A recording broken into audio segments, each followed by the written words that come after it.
What's on Your Minda contains honest, intimate, and uncensored depictions of mental health issues and experiences.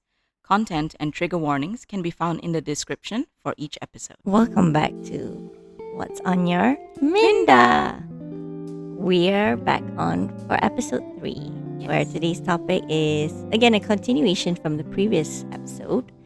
I think previously we talked about the mental health scene in Malaysia and how it's like for our own selves as clinical psychologists, and we talked also about how we take care of ourselves, in the process. And I think a really common question, like I personally get a lot, is, Liana, you do this line of work, you listen to people's like really vulnerable, painful stories and experiences.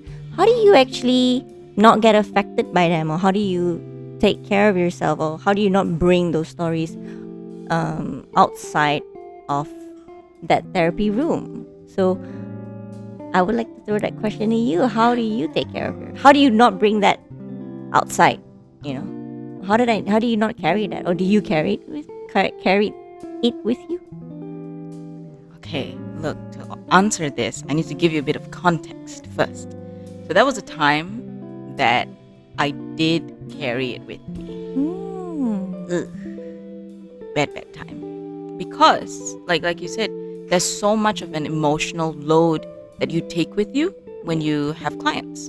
And clients are talking about their lives, and it's not just one person, like a friend talking about what they're going through, but it's multiple people in multiple different, complex and difficult situations, and you're carrying all of that. So at one point, that, I did not go for anything. I was carrying it in and out of every door. I did not leave anything at the doors. I carried it in a session. I carried it out of a session. I carried it to supervision. I carried it home. And that was bad because I ended up with the worst burnout of my life. The first and worst burnout of my life, really. Wow. And so from that was my first time that I was like, you know what? I'm probably going to try to practice what I preach and seek out some therapy. So I went for therapy. I went for counseling. And there was a lot going on, but the majority that I had to do was about boundary work. So after a while, I was like, hey, I'm fine now. I don't have to go for it anymore. In fact, she's a boundary expert. Oh my God, that's another episode. Yeah. But yeah, fast forward like a few years later when I started working professionally. So all of that was during my trainee time. When I started working professionally, and then I realized, why the heck am I not doing something that's helping me in my therapy, in me as a therapist? Because I was not going for regular sessions. I was just trying my best to keep afloat. But then I realized that, okay, I need it. So right now, I go for regular monthly therapy sessions. Yeah. Well done. Oh my God. So there was a lot of context. I had to explain that first because it's not easy to just say, yeah, I go for therapy. There was a journey behind that. You're right. How's your journey like? Ups and downs, I think. It was hard to find a therapist that I resonated with. Especially we feel one. you. We feel you, We feel for you. sure. Especially one that I think not only had the level of expertise or knowledge that I required, but also one who I can click with. Yeah. So sort of cycled through one or two, finally landed on the current one I'm with, and I really feel good with this therapist. So I'm really enjoying every time I have a monthly session. And sometimes I don't even have anything to talk about, right? But it will get dug up because I'm the kind of person who suppresses stuff. I push it down so much, right, that it has to be dug out at these monthly scheduled appointments that I have. No, but I totally find that necessary because Yeah. if you look at the way we live, we don't have time for these things.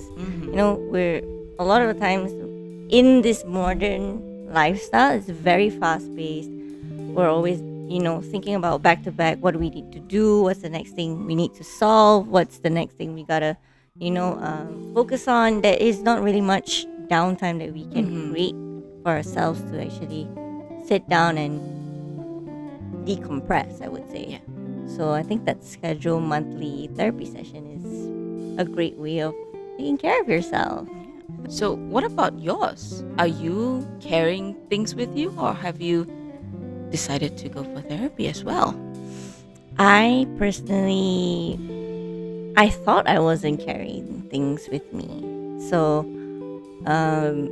how I knew that is because I didn't really think about clients in a way. I thought that would be the stereotypical way. You know, you'd be like, kind of glum, and your mood is affected by your clients, like sharing and stories.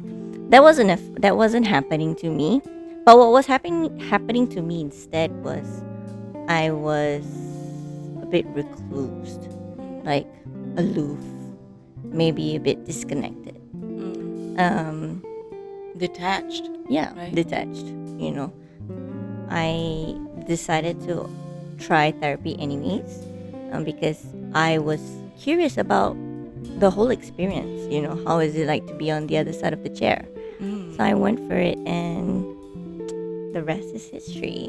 Wait, so when you decided to try it, were you actively doing it for your mental health, or were you just curious about the experience? It started out as a curiosity of the experience. It was more for like my work as a therapist. So I wanted to have more insight about how it's like for my clients, but then it evolved for it to be about my mental health, and actually how I can improve it, how it affected me in my sessions as a therapist, and also how it can be better, so which I'm curious for you. Have you noticed any differences in how going to therapy has impacted your work as a therapist? Ooh. I think for this particular one, we might have different answers. Because I think like what you mentioned just now, like I'm pretty alright. I'm pretty good at setting boundaries. So when it comes to professional life, I don't really have too much of an issue with separating personal and professional life, right? That's great. So when I say why I say this is because I would say it didn't have a big impact on me as a therapist. I think maybe I improve a little bit here and there, but generally not as much as an impact as I assume you might share about in a bit. But the biggest change was in my personal life. Oh. Yeah, because I could be I'm a Gemini.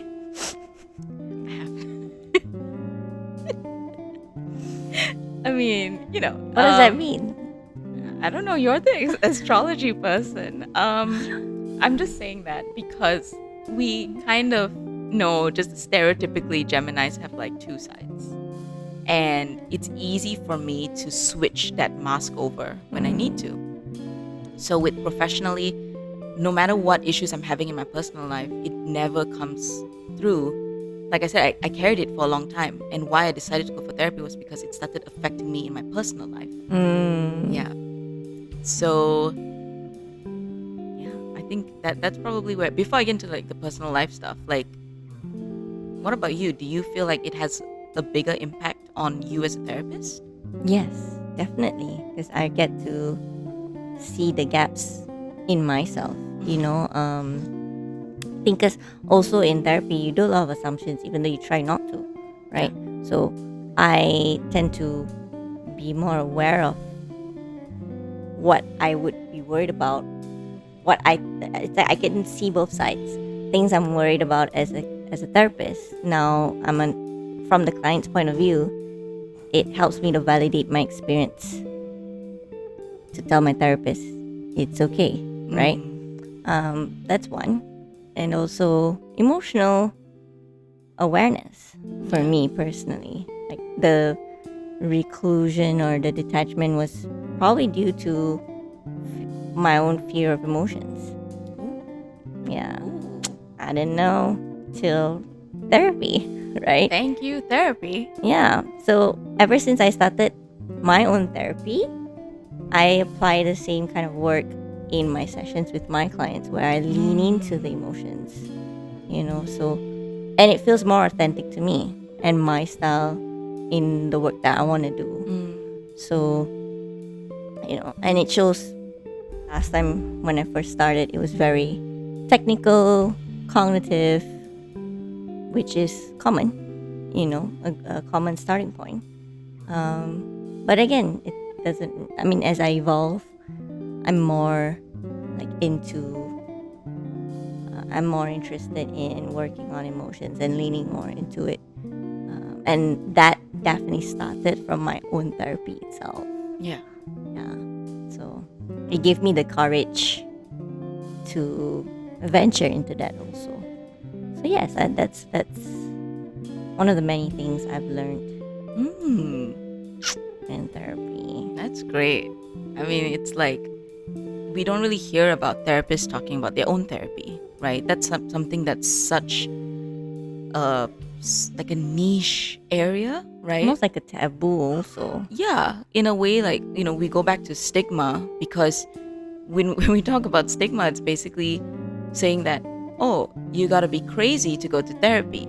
So what does it say if your therapist is the one who's going to therapy, right? Which is, it's an unbelievably rigid and demeaning stigma. Yeah. Because that's sort of saying that therapists don't,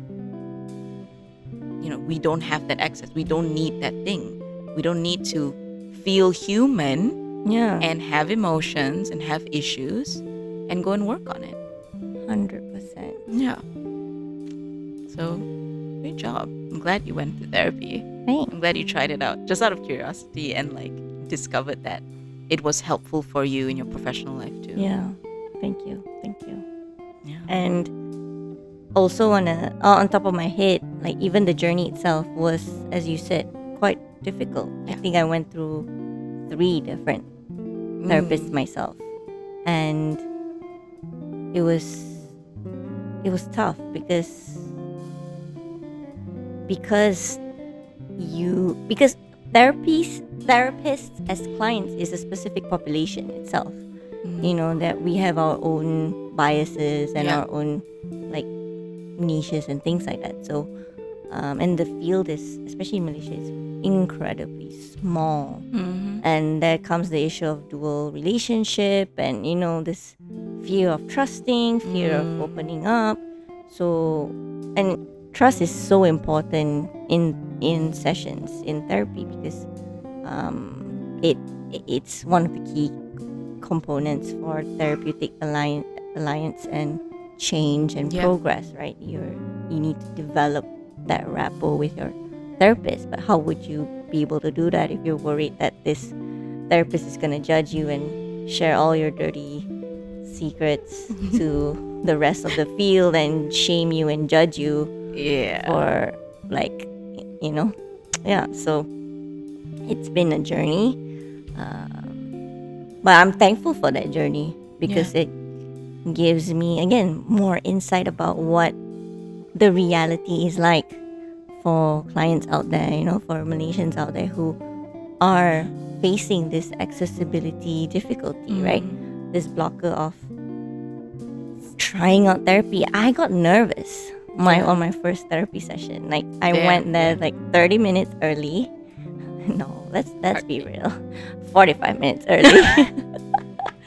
Just sat there waiting anxiously on my chair, worried about what am I going to talk about? Is this serious enough? Can I just leave? All the things that I've heard as a therapist. Yeah. And I've had my own thoughts about it. Obviously, assuring my clients, don't worry about that. But it's no, it's real. It's a real feeling that definitely comes up naturally, right? So, and that from that experience, it has also it has also influenced the way I respond to clients who have those worries. Yeah. So it's approached with a bit more, it comes from experience. It's I understand. We will follow your pace, and there is no pressure, and we'll see what comes up.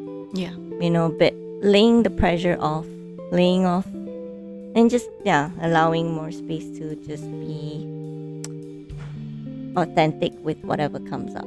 Yeah. Essentially.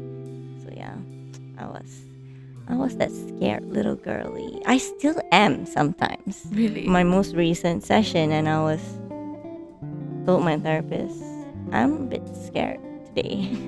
I was nervous. I still get the jitters sometimes. Yeah. Or trying to enter the Zoom call. I'm like, here we go again. But always, for me personally, I always never regret it. It's at the end of the session, it feels worth it. And I just have to remind myself that again. Yeah. You know, it's like taking out a painful ingrown from your toe. That you're nervous at the start of the appointment, but at the end you will feel immense relief. Personally, for me, in my own experience. What about yourself? Yeah, that's what a solid metaphor. Something poking your skin and flesh the entire time. Yeah, it's scary. That procedure is scary, but you just gotta do it, right? Otherwise, it's gonna be there. It's still gonna be there anyway. Might as well do something and get it out. Yeah. So yeah, I think with what you're saying, it's very interesting to see how it's impacted your professional life as well, and definitely cycling through different therapists to get one that's good for you, or like matching the right you fit, the right fit. Exactly, that's a process, and a lot of people can feel very demotivated because of that. I think that's completely normal. It's not, I mean, you're already in maybe a mental health crisis, or you're already feeling so extremely low and demotivated already. The fact that you have to try with different therapists can be extremely difficult. Right? And I think we had the privilege of our issues maybe not being crisis. Yeah. We don't have crisis issues. We don't have severe levels of issues. So we had the opportunity to sort of slow it down and try with different therapists, see what works best. But even then, I would say, like, this is where the personal problems are more concerning than the professional ones for me, because even with these therapists that I had to cycle through, I have immense people-pleasing issues, right? But it's never in my professional life. It's only in my personal life. So that applies when I was looking at therapists, that I allowed myself to sort of go through with therapists that I did not vibe with. Even if I tell my own clients, like, hey, you should find a therapist that you have chemistry with, that you vibe with. I wasn't doing that for myself, because I was doubting it. I was questioning, maybe it's just me. Maybe I'm not giving enough to the session, or I'm not letting it, I'm not trying it. I'm not seeing how it goes. So I sort of stuck with a few different therapists because of that. And then finally, upon a recommendation, I'm secretly an influencer. I don't think it's a secret.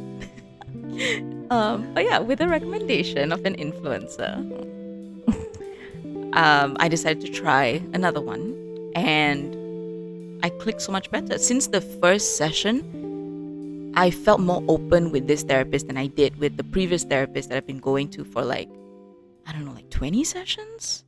That's crazy. I've been going for so long, not feeling that open or comfortable, right? So I think from that was one of the factors that helped a lot. And then another factor that helped a lot is now addressing the people-pleasing issue in the session. Was like, oh, I see all the areas in my life that this is an issue. Now I'm gonna start fixing it, right? I'm gonna start doing something about it. Yeah. So that's where I'm like, there's so much change especially with this new therapist that I'm with. Not very new, actually. It's been a while that I've been with her. But still, it's definitely been something. There's definitely been an impact in my life. I'm no longer maybe I should scratch that. I'm a recovering people pleaser. Wonderful. To all you recovering people pleasers or active people pleasers out there, I'm with you. I understand.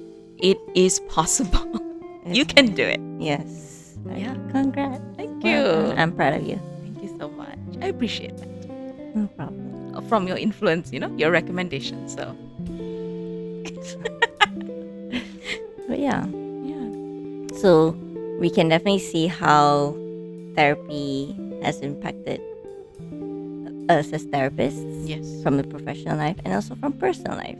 Even my own personal life, I've gained so much insight about myself and Your emotions. Yeah. And so much. I was like, recently I was mind blown, guys. Like cathartic? How do you pronounce that? Yeah, cathartic. Cathartic. Wow. And it's, therapy. Recommended. Yes. Scary, I understand. I understand. Yes. But try it if you can. If you can. And which goes to another point, which is, do you think that therapy is for everyone? That's a good question. I would say, and this is coming from a place of privilege, of course, but I would say that everybody should try therapy at least once. Even if you feel like you're super well adjusted in your life, like nothing's wrong, there's no issue for you to go to therapy for. It's more about that experience of trying this very intimate, vulnerable space where things could come up. You never know. Maybe you're a suppressor like myself, and suddenly you go into this intimate, open, safe space, and all of these things just come up. Yeah. Right? So I think, everybody should try it. If you can, try at least once. Try one session with a trusted person, even with someone who is a trainee. I think it's fine to go and try a therapy Trainees session. are great. Yeah. I would say We came from we, trainees. We were trainees. We were trainees. I've tried trainees. Yeah. I really enjoyed. I think they were wonderful. Yeah. And the thing is, please remember that you have every right to change your therapist. Yes. And you have every right to also give feedback to your therapist about your experience. But if you're scared, I understand. Yes. I understand. Write it down. Email them. Yeah. Email them and never think about it ever again. I'm kidding. Best to not ghost them, I Yeah. would say. But if you have to, also it's understandable. Yeah. As long as you go and seek another therapist, right? You don't ghost and then never. Yeah. Never Go for try therapy anything again. Yeah. We don't want that to be taken away from you. Yes, exactly. So know that your access to therapy, is your right that you deserve. Exactly. Shall we? We can wrap it up here, I think. Yes. I think with what you just said, that's definitely something a lot of people can take away from this. And I think we've already shared suggestions. We've already shared suggestions on what you can do in therapy. So I think with all of that, it's very important to know that you probably have a lot of questions, a lot more curious questions coming up about what else do you do in therapy? What do you expect from therapy? The kind of modalities or approaches that are available, the kind of therapist style that's available out there. So if you have any questions about any of this, please let us know. We'll be happy to talk about it in another episode. You can reach us at our email found in the description, or you can reach us through Instagram by DMing us at Minda Psychology. And Slide to our DMs. slide right on in there. We're there. We're waiting for you. But so with that, Yep. I think that's a wrap on Episode 3. another episode of What's on On Your Your Minda. Thank you so much for listening, and see you next time.